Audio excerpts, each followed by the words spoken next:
Alrighty, chumps, we are back with the conclusion to the Ledgestone Insurance Open presented by Discraft, and we've got a heck of a battle on our hands.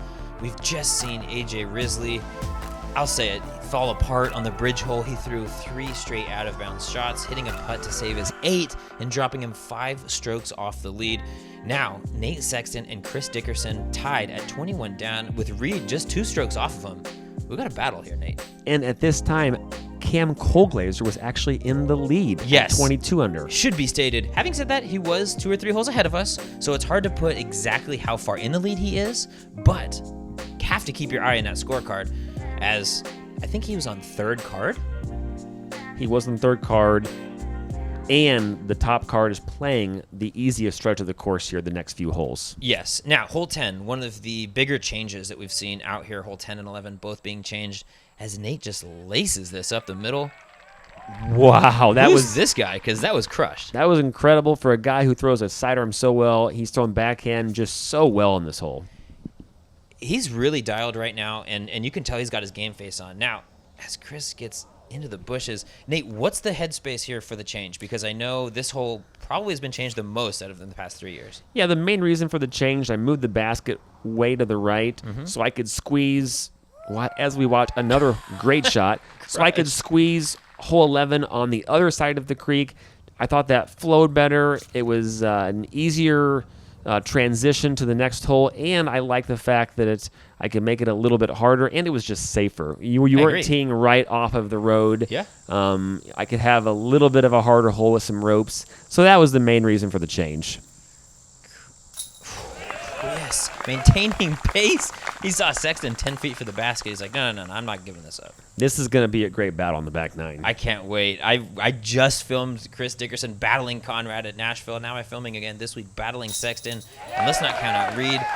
AJ, sigh of relief, not having to stress about every single putt, jams a 45-footer. I think at this point in time, he's just like, he's going to run everything. Yep. It doesn't matter. He's not going to be shorting stuff anymore. Absolutely. Well, I mean, no sense. I mean, just jam it. 1/3 of the field actually birdied this hole in the last round. It played 2.75, the 6th most easiest hole in the course for the round. Well, and our card doing their part to lower that average, that's a star frame. And you said it's the 6th easiest hole in the course, but I think a lot of that does have to do with the fact that there's not a lot of big numbers happening on it, right? You're just seeing birdies and pars for the most part. There's a little OB on that left side, a little bit long, but that hole is, not the most birdieable hole. And we just saw 4 straight cash drives and putts. Now, hole 11, par 3, 300 feet. My guess is we added this one to keep guys from not throwing over the road. That's correct. I knew it. And it's just, I wanted a little bit of a longer hole. Last year, hole 11 played like 2.3. Yeah. So it was almost a par 2. This year, this one's got OB all around it, so that's going to naturally drive up the numbers. But in effect, it is the same shot. It is the same shot, but it played about 3 or 4 tenths of a stroke higher. It played 2.56 the last round, but once again, easiest conditions and the best players. This is true. So these guys lining up their flicks. Really no reason not to get a 2 on this one, but that OB left and right does sit there. So if you get, a little bit lazy and a little bit fluffy, you could find it. Reed going with the compass. And speaking of that, he just found the backside OB. Yeah, that is, not something you'd think you'd see these guys finding because it's pretty short, but AJ burning it short, making that adjustment after almost going OB long after the ace on his other round. Great putt by Reed. Quality par save there. And this hole, as you can guess, did play as the easiest hole in the course. Mm-hmm. I believe that was a par for Reed because I think he was out of bounds long, as far as we're aware. Yes, that was out of bounds. Come back for that par save. Nate, if we have Worlds here, the one thing I want to see is a bridge over the creek because I refuse to walk over a freeway overhang anymore. Yeah, we looked into the cost of that, and it's such a long creek. Get some Boy Scouts out here. Well, I'm going to call them. Don't worry. Perfect. Alrighty, we see AJ lining up that burst. Warden, I do believe it is, that he's throwing off the tee. Such a clean release. Good 2. And we move on with 3 birdies and a par on that one. Now, we take the long walk up the hill all the way to the hole 12 water tower hole. It's repainted. It's rebranded. Discraft banners everywhere. Nate, how did this one play? It actually was the first time it's ever played under par. Which Really? is just shocking. The conditions were great. The green is about the same as last year, but these guys are just dialing in this shot. 41% of the field birdied this hole, which is really incredible. I mean, the shot in itself, and the shot theory of it all, it's just a hyzer up to the basket. But it's uphill, island green, and that dead grass has been throwing all of these hyzers that are coming in, shooting off to that left side. I've seen a few skip out of bounds. Yeah, usually that play is very grabby. This week, as it's gone on, as you said, lots of disc skipping, but I mean, those are 2 park jobs right there. Yeah, that one getting absolutely no ground action and sitting next to the basket. AJ really getting out wide and aggressive, looking to spike it down in there. Can we skip this hole? I thought this hole was supposed to be hard, Nate. I'm just gonna make the green about half the size next year. Please don't. Oh, good Lord. Here we go. Reed taking that lefty line, not often seen. That line is so much harder because It is. gravity actually is pulling the disc to the left because the hill slopes the other way. That is a great shot for a left-hander. Yes, and good hit by Nate. Looking to start off our star frame.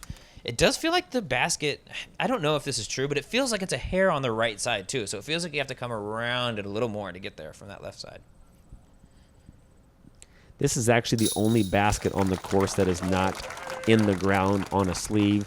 The foundation of the water tower is so strong that our auger couldn't dig into the ground more than 6 inches, actually. Are you serious? Correct. The dirt's so packed there because that tower is who knows how heavy. Yeah, no, literally, it's like uncountably heavy. Speaking of the tower, panning down from that Lake Eureka, beautiful tower. I feel like you could see it from so far away. You know you're coming to Ledgestone. It's like, there it is. I took the drone up next to it, got a couple of cool shots of it. But there we have it, a star frame on not an easy hole, despite what the statistics are telling you. Correct. AJ was 5 over. He just went birdie, birdie, birdie. So it's great to see him kind of get a few back. Just going to say, no better way to follow up the quintuple bogey than with 3 straight birdies. Try and bite those all back off. And here's another one he can birdie. Par 5, 1080, I've heard it been called. It's really just a hyzer, and a hyzer, and then hit your putt. To this pin, it is, and that's why I did the alternate pin, so you wouldn't see just all those hyzers, and to make it more lefty-friendly. 42% of the field birdied this hole. I believe it is the first time this hole is played under par as well. Barely, but 4.92 is the average. I guess I'm going to back it up to maybe 1180 next year. So Yeah, we'll just play this one to 14's basket. It'll be fine. Nate getting us started here with a really flat and low, but penetrating straight shot. That's going to get him into pretty good position right there. that was a good tree kick because you don't want to be right on that tree. Yes. So he'll probably have a hyzer line around that tree. Chris explodes the ground there. He's going to have a tougher angle, but he should be able to throw a hyzer.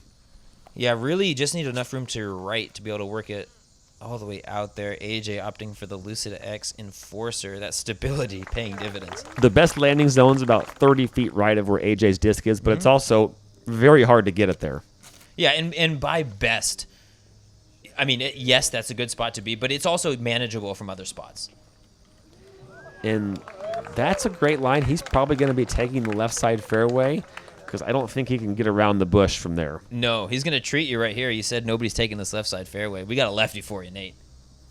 I like it. Chris, like you said, kind of pinched on that tree, forced to throw a really stable disc hard and flat and try and bite off as much as he can, whereas Nate here has that room to work to the right side, going back to that Brinster Destroyer. Once again, they're only trying to get like 350 here because if you go too far, then you get tied up on that bush on the second landing zone. So that's all they're trying to do is a 325, 350 spike hyzer. Yeah, it's really not a max distance shot like you might think on a 1,000-foot hole.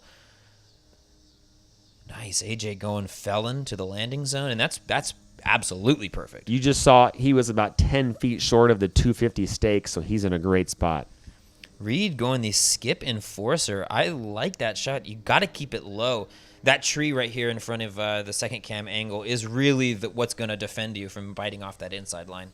Hopefully we see it maybe cleaned up a little bit in the future, really open up that left side line, but hey. We'll probably do that. The scoring average on the longer pin was, 5.5. Really tough, yeah. Very tough, but I like to reward par and Yeah. kind of want to get disc off more towards par being a good score instead of birdie being the expectation. Well, I totally agree. Having said that, though, I will say there is something to be said about being able to scramble. And a course like this that has OB really, frankly, it takes that part of the game out. Sure.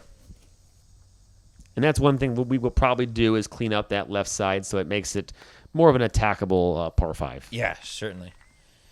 Guys throwing in pretty routine spike hyzers. AJ in the best position of them all, able to go barred on his third shot. And this is what I'm loving to see, is AJ getting aggressive and playing great after the disaster on hole 9.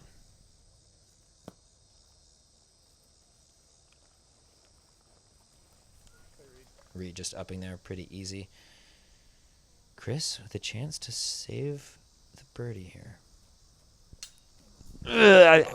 Off the band. He was just outside the circle, downhill putt, lake in the background, just didn't quite get it. Yeah, just a horrifying putt to run, but you have to. AJ missing his putt there. Nate this close.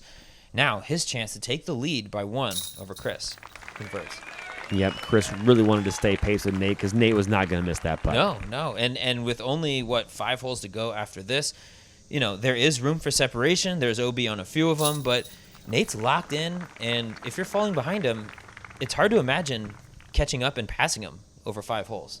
Nate's not going to make mistakes by going out of bounds, so Chris has to take it from him with birdies. You're absolutely correct. It's time to get aggressive. It's time to score.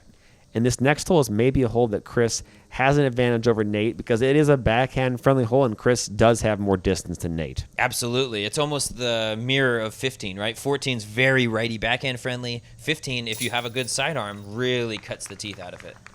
So we'll see if Chris can get aggressive here. After losing the stroke to Nate, we see Nate just that crisp, clean form. I love... And frankly, I respect his game so much because it's clear that the sidearm's very natural to Nate, right? And it comes really from within. But the backhand is just as good as any of these top pros.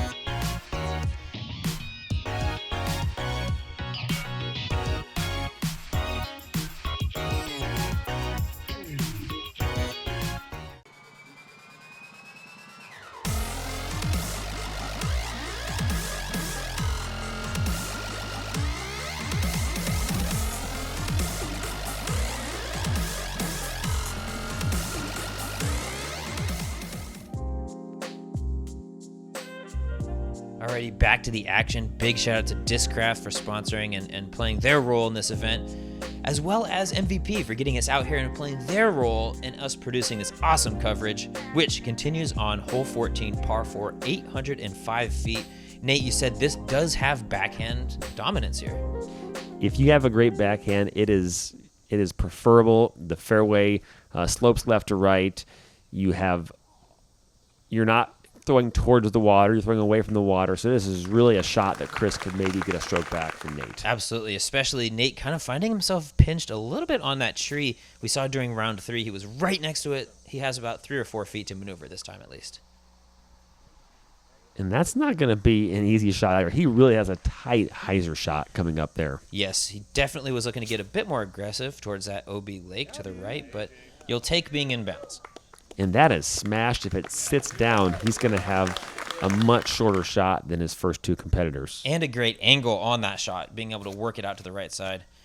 Reed here, it seems to me like he's really playing for 3, because the idea of a lefty to get all the way up and over the water from that spot after a mid-range drive really seems aggressive. Playing for a 4. 4, excuse me. I meant par. Yeah, I mean, as a left-hander here, it would be an incredible... You'd have to have a good lefty forehand probably to get it, if I had to guess. So Chris here off to that left side by the OB has quite a distance to get it to the pin. Good angle and playing it to the safe side, which is good. He is going to be skipping up to that 45 range, maybe top left of that basket. Same position we saw Anton really put the stake in the heart last year in the final round. And you can tell there Nate had no run-up. He he was probably just trying to play for something in circle 2 there, because I don't really think he was going to even mess with being super aggressive. Absolutely. Really just spinning it up there, getting the disc close to the basket and giving himself a chance to keep pace with Chris, who's frankly in the same distance. AJ working himself to that left side as well. Reed, you see, just in pure layupville. Huh. Which he just short a little bit. He did not want to have his disc meet Eureka Lake there. No. And no one does. Oh, Nate. Wow, he was absolutely running that putt. Oh, just, yeah. Just a little bit right. Yeah, kissing that right side of the cage. Now, Chris here with a chance to even the score with 4 holes to go.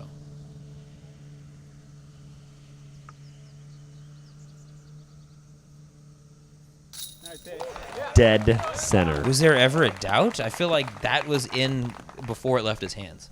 And he is focused. You can tell he is in the zone. Great putt. Oh, God. Was that left side? It looked like a little left side. It looked a little left side. Granted, that's probably one of those coin flips. It's like 50% of the time it kicks it down into the tray, 50% of the time it flops out. So, unfortunate action out of the basket there, but at least it wasn't to lose the lead or something this late. Just a fun fact for people here: this disc is this lake is actually being drained here in a few days. I heard about the lake that. is being drained. Yeah. So that is it? It's gonna be bare. It's not a man-made lake, is it? Yeah, it is. It's maybe 15 to 20 feet deep. It has a dam. They're draining the entire lake to kill the entire fish population. It's been overpopulated by a specific fish that is taking up the oxygen from all the other fish, and so they'll repopulate it, but it'll be drained here in just a couple days, and there'll be many discs exposed in that very thick mud. Yeah, I was just gonna say you're probably gonna get entire disc selection at us. You could open a store with all these used discs. Play It Again Sports is gonna get overrun with donations. The problem is if they've been there that long, they get kind of waterlogged and gross. mucky. Yeah. All right. Well, aside from that, in this fish gentrification of Lake Eureka, hole 15, 315 feet, we are all tied up at the top, and this one plays left to right. So you have to imagine Sexton with that clean sidearm is at an advantage, but come on. It's Chris Dickerson. He can throw every shot out there. 46% of the field got this hole during the last round. This hole plays like 365, 370. It says 315, but uphill going around that mandel tree, it is a lot longer than it looks on the card here. Oh, no question. You really got to give it a rip. Chris putting it to about 10 foot, putting the pressure on Nate, but he doesn't feel it. X-Cal right up to the pin. AJ opting for, I believe, the burst Maverick. Whew, great shot. Inside the circle. That's the common miss is short right. As I said, it takes a long throw to get up there. Mm-hmm. Reed opting for the enforcer on the backhand line. And a short right. Like you said, that's the general miss, right? I mean, it just little short.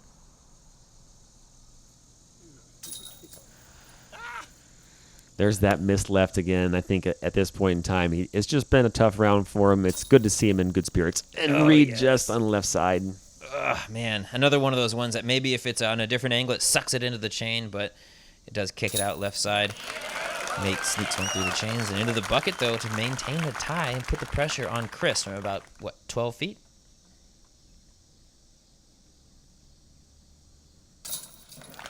Sticking to the rhythm. What in the heart. What a great battle these guys are having. Really is, as I said, a lot of fun to see an actual competitive final day of this tournament this year. No question. I mean, in years past, we've seen Macbeth destroy everyone. We've seen Anton destroy everyone. Now we're seeing maybe not the battle we thought we'd see after seeing AJ so dominant during rounds 1 and 2, but Chris and Nate really are putting it together. Just such an entertaining watch, and you can see the gallery behind the basket, quite substantial at this point. At this point in time, nobody else was probably on the course. They teed off about 25 minutes after anybody else, and the gallery kind of slowed them down, so they were starting to pack it in to kind of see this great finish. Yes. Now, with those birdies on hole 15, that moves Nate and Chris to 26 down. Should be stated, Cam Colglazier did finish up his round with a missed birdie putt for 26 down on 18. So he is going to be sitting at 25, and, barring 2 implosions, probably not in contention for the win. but 17 is always lurking with tough wind. And 18. I 18 mean, is not to mention. Not easy. Now, this hole does play easier. 45% of the field birdied at 4th easiest hole in the course. You'll see some rollers here. You'll see some forehands. You'll see some backhands. So it's cool to see the shot The whole variety here. spectrum. Chris looking like he's opting for the sidearm. We saw him play that during round 3 as well. Little low. Whoa! And then the terrible anti-skip off of that hard pan. Terrible break. What was that? That was like the root. That was like the ground jumping up and punching it. I actually rode the bike over that spot after he threw that, and Is there like a root or there was something? nothing there. I think he just hit the ground at the right angle on the hard pan to just kind of kick left, and he didn't hit any spectators. It was a clean Yes. shot out of bounds. Yes, exactly. I mean, I'm sure he was hoping to hit some spectators. The flight of it, maybe knock it back in. But now, Nate, after seeing that, not to take away from this incredible roller we're seeing from AJ, but seeing that go out of bounds, that's just like ding, ding, ding, ding, ding. Best thing you could have seen. Nice and easy, safe sidearm to the center of the fairway. Nate Sexton is thinking right now, green light special. Oh, yes. Walk it in. And if he can just go birdie, birdie, birdie, the power is in his hands. There's nothing Chris can do to catch him, barring an ace or something miraculous. And Chris has a really tough up and down here. Yeah. Without throwing sidearm, he really can't get it in the circle there without really skipping it Like way that. down there. And even then, that's almost as best as he could have done. And that's a fantastic recovery. It at least gives him a chance at keeping pace because he needs this putt for 4 really to have any sort of drama at the end here. Reed taking that lefty hyzer approach is going to be a little short. Caught that lettuce on the left side. This is Nate Sexton special here. Nice, easy Firebird sidearm. Casual. I mean, making it look like this is first round. No jitters whatsoever. Nate's been here before. He's won the USDGC. Yeah. He's a major champion. He doesn't, I'm sure he gets nervous, but he's He's ready been to here win this tournament. Well, grant that now he did win USDGC, but he was up 8-9 strokes, so he hasn't necessarily had one of these huge wins on this tour, where he's been battling towards the end. Chris now, with the chance to put it in, and really save any sort of drama here at the end. Wow. Must make putt dead center again. He has nerves of steel. The robot chicken, really in its truest form, putting it in the basket and showing no signs of happiness or sadness. It's just all business. Reed with this sweet spin putt up into the basket. I love that hyzer angle it comes in on. So fun to watch. Nate now, no reason to panic. Pretty short, but has to put it in. Very good. He'll take a one-stroke lead going into a very challenging finishing 2 holes. Exactly. 17. I mean, you have to imagine that their eyes are on birdie, right? It's either a 2 or a 4 hole traditionally. I mean, you could have a short missed putt, but 2-stroke separation. Chris could very well jump back in the lead here.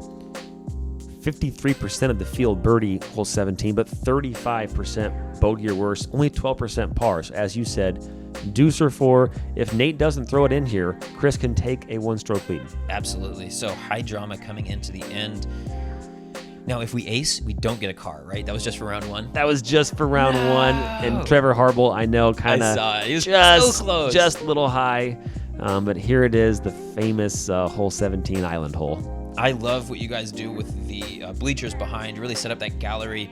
We called it Heckler's Ridge at San Francisco Open. I love having little nicknames like that. But Nate Sexton on the tee with a chance to put it next to the basket and really try and quell this comeback attempt by Chris. Wow. That would have been better than Ricky's walk-off ace at Utah. If he would have aced right there, right in the face of everyone. Oh, I thought it might have had it for a sec. And look at all those people lined up behind the basket, behind the tee. It's great to see a big gallery here. Yep. And you can see if you look close, a lot of the players lined up right there. Really, we had a lot of folks who wouldn't necessarily stick around. It's so close, such a good battle. Everybody's coming out to watch. And Chris must get this in bounds. Stays in bounds. That was looking floaty for a sec. I thought that might drop out back, but he's going to be within 20 feet. So have to imagine we've gotten 2 missed putts. Reed, the born showman, going for the water skip park job. 4 rounds in a row. He executes it every time. He's so good.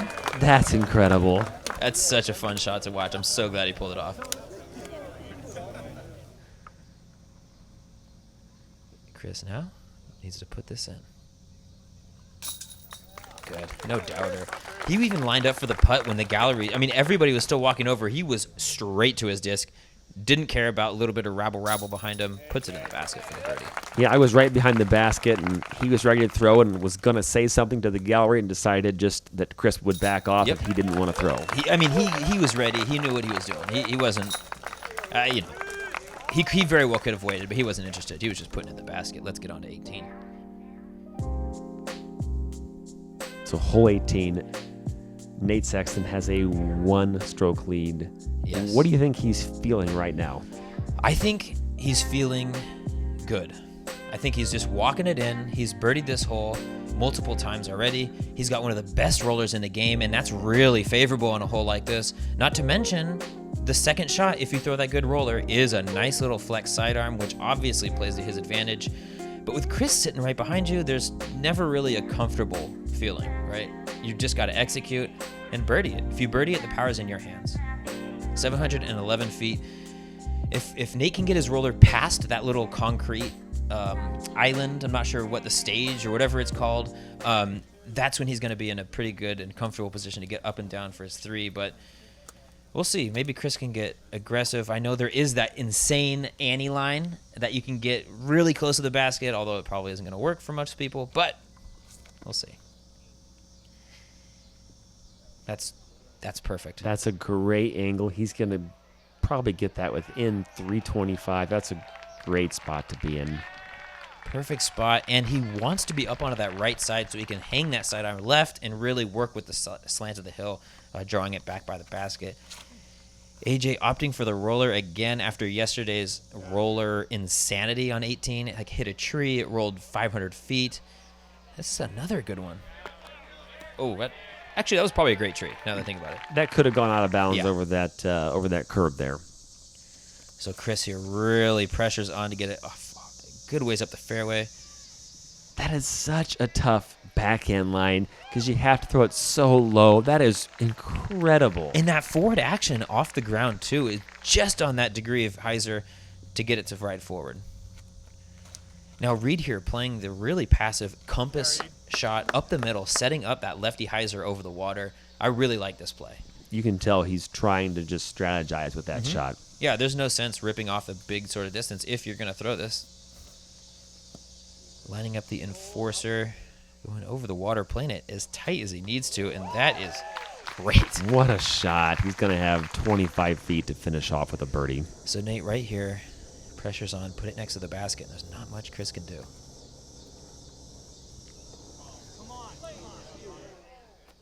Oh, wow. Huzo! Oh, jeez.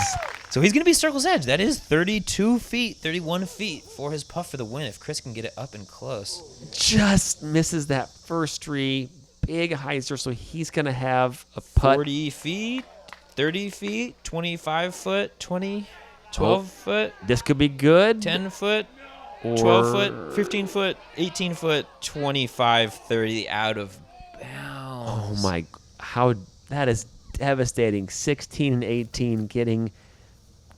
I mean, what do you do? We were honestly walking to AJ's lie. We didn't even know it was rolling, and we just hear the gallery down at the edge. Just, Now AJ with a chance to really save some face. Go get it. Oh! You know he wanted that one. The gallery went off. And really shouts to AJ for a wonderful performance this weekend. I mean, not only on the course, but his attitude the entire time. And really, that putt didn't matter because No. Nate was going to lay up his putt probably no matter what. Yep. Yeah, Nate. With that falling out of bounds, it forces Nate. It really forces him to lay up. It doesn't force him to have to run that putt. And now we are looking at, barring some extraordinary malfunction, we're looking at our 2018 Ledgestone champion, Reed, putting on the glasses, putting on a show for us today. I was so excited he ended up on lead card. I can't wait to see him again. AJ, not the finish he wanted, Nate, I'm sure, but he'll take it. And this is a learning experience, you know.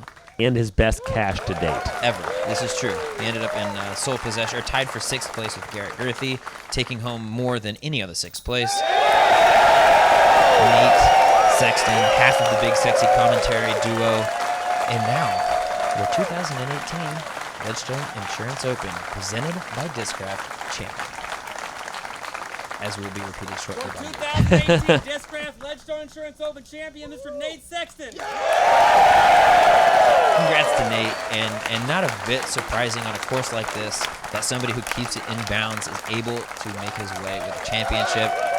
That cup is sweet though, like Crystal Chalice. It was very expensive, but it was very, very worth it. It felt great to give that to Nate. I would have been happy to give it to anybody, but he's one of the nicest guys on tour. He's a friend of mine and just an all-around nice guy. You couldn't be more correct, and you couldn't have a better representative of the sport to be your champion. Really a man of the people, and I've never had a bad experience with him. And you can't say that about everyone. He's just a gem, and I'm so glad that it was him to come out on top.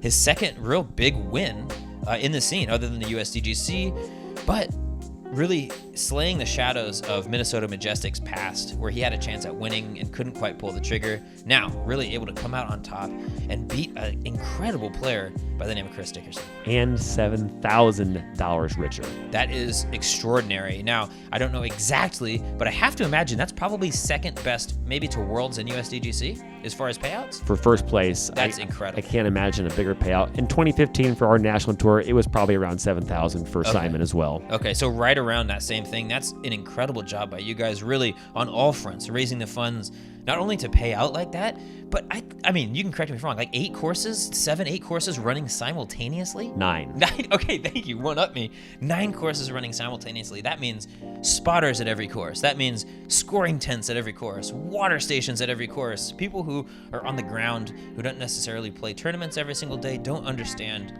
the undertaking that it is to manage all this and really put together an event of this scale. That is going to be it from Eureka Lake Temp Course and the Ledgestone Insurance Open presented by Discraft. I had a blast out here. Ian had a blast doing a commentary. Nate, you do a great job. And for everyone, I will see you at the MVP Open.